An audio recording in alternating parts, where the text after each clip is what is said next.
Black goji berry. Black goji berry ni dia datang dalam packing dia macam ni. Dan kita boleh tengok dia ni bagus sebab dia datang daripada Tibet. Kawasan Tibet dia banyak tumbuh di sana. Ni dalam muncang dia. Ni warna dia hitam. Jadi bila kita letak teh ke apa, kalau teh kita tu tak cukup color, warna ni warna asli. Kita boleh letak dalam dan minum. Bagus. Antioksidan yang bagus. Dan dia juga boleh boost immune system kita. Dia memang satu bahan, satu berry yang sukar dapat, rare.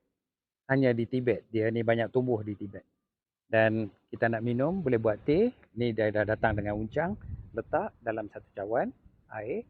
Kemudian kita tuang air panas. Tutup biarkan 5 minit begitu, kita minum. Boleh ulang 2-3 kali. Tak ada masalah kalau nak ulang gunakan goji berry ini. Tak ada masalah. Jadi, ini satu minuman yang berkhasiat, yang bagus untuk sistem imun kita. Boleh cuba dan barang rare. Beli sekarang beg kuning. Wallahi astalabi.